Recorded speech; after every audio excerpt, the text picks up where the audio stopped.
Hey, what's going on, guys? Hey, welcome back to another episode of Bad Beast Barbecue.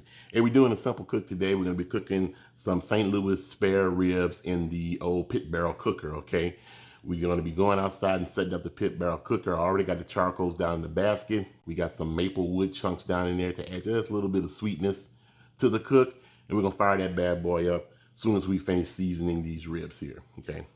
So what we're going to be doing today is we're going to be trying out the old Ribnoxious rib seasoning from two Gringo's Chupacabra.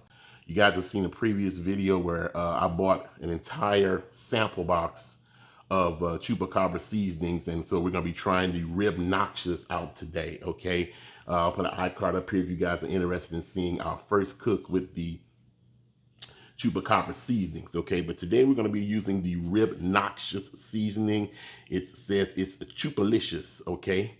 Okay, so, but hey, let's go ahead and try this out. We're gonna go ahead and season our ribs. Okay, our ribs, the membrane has already been taken off of it. And so we're gonna add a little olive oil here just to act as a binder. Now, you don't need olive oil as a binder. You can use mustard as a binder. You can leave the ribs wet and use that as a binder. I had just grown accustomed to using olive oil instead of mustard. No big reason why, just my preference, I guess, okay? So let's go ahead and get this Ribnoxious open here. Man, it smells real good, man. I can smell like it's got a lot of paprika and stuff in here. It's got a nice red color to it, okay? So let's season our underside first, our bone side.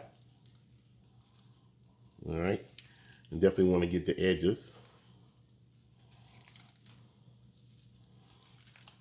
All right.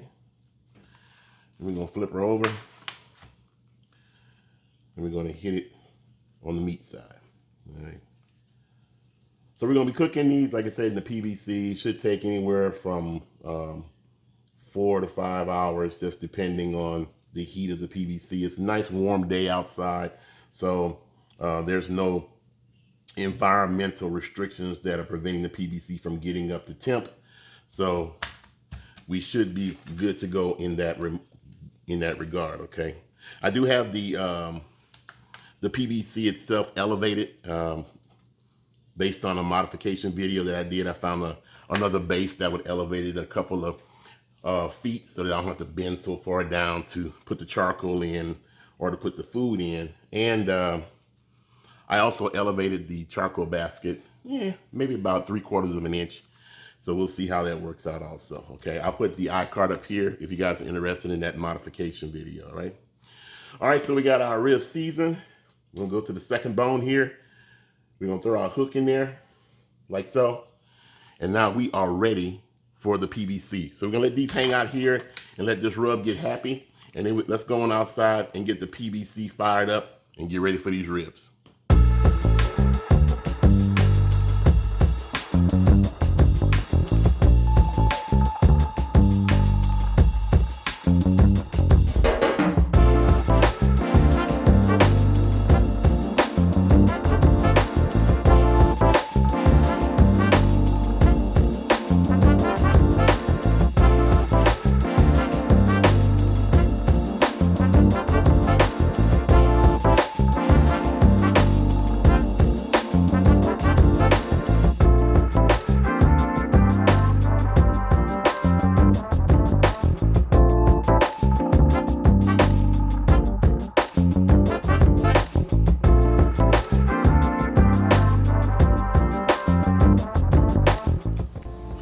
All right, let's check our ribs. We're at the 2-hour mark.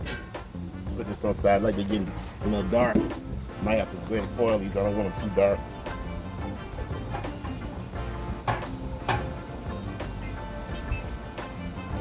Yeah, I like that color.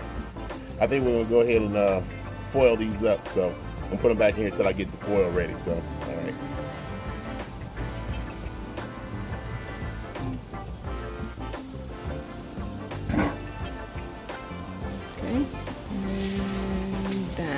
All right, so today we're gonna do something a little different, something I haven't done yet. We're gonna wrap these in foil, and I'm gonna continue to let them hang. Normally we wrap these, and then we lay them on the rack, but I'm gonna hang my ribs for the entire cook. I'm just gonna wrap them in foil. So we'll see how that turns out.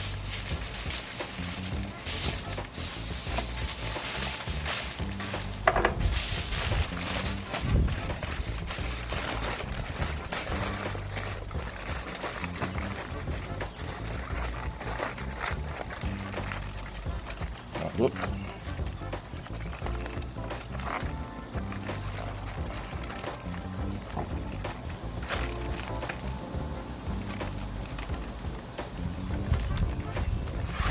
There we go. We're gonna see how these turn out hanging like this. I normally say lay them down, but we're gonna see how these turn out.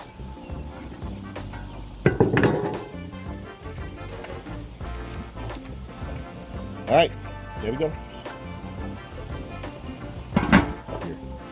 All right, so now it's been, these been on for 2 hours. So I'm cooking for a total of 4.5 hours. So we're gonna let these ride in the foil for 2 hours and then we'll pull them out and we'll see what we get. So hey, don't go nowhere.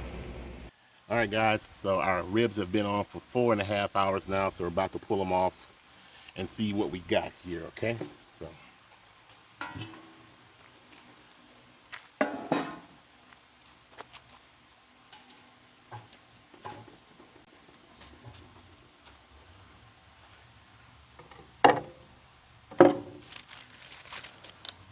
All right, so remember that we hung our ribs the entire time, wrapped in foil, okay, once we reached the color that I wanted, okay? So put the top back on the cooker.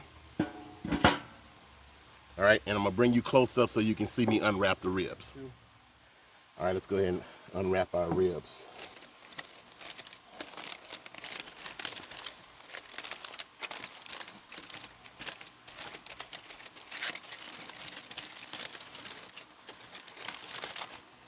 Okay, not bad. They got some nice pull back on the bone right here, and they're tender. And the hook is hot too. Get that hook out of there.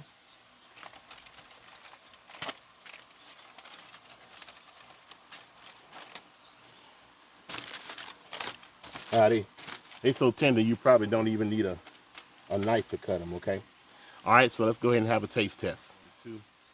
All right, guys, so like I said, you know, we're testing the Ribnoxious from two Gringos, Chupacabra, and we're gonna see how these taste, okay? Let's get a bone.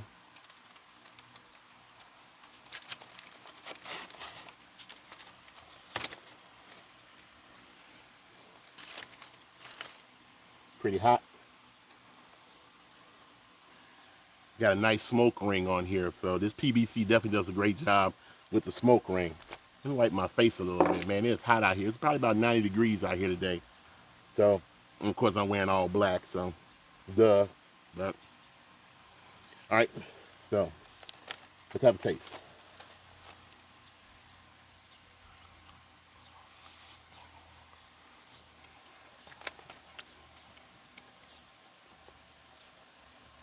You know, that's pretty good. It's got a nice salt level to it. It's not overly salty. You can taste the onions. You can taste a little garlic in it. And it's got a hint of sweetness to it. So it's not an overpowering rub, but it's definitely a rub that complements the pork. Let me go ahead and have another bite.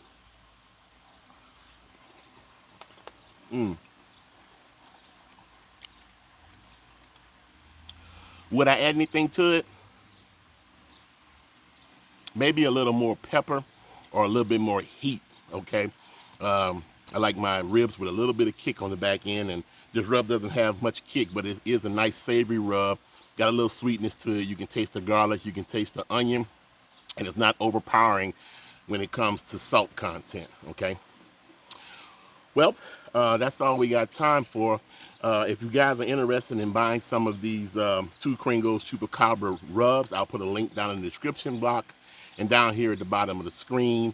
Also, I want to thank the folks at Pit Barrel Cooker. They're the ones that sent us this Pit Barrel Cooker some time ago, and we've been loving it. It does some fantastic ribs and chicken, so this is definitely a beast of a cooker. If you're interested, if you want a barrel cooker and you don't want to build your UDS, this is a great cooker for the price, okay? So check it out. You can't go wrong with getting a PBC, all right? Well, that's all we have time for. Like we always say, where there's smoke, there's fire. If it's fire, then damn it, there just might be a barbecue there. Hey, as always, hey, we'll see you guys around the smoker.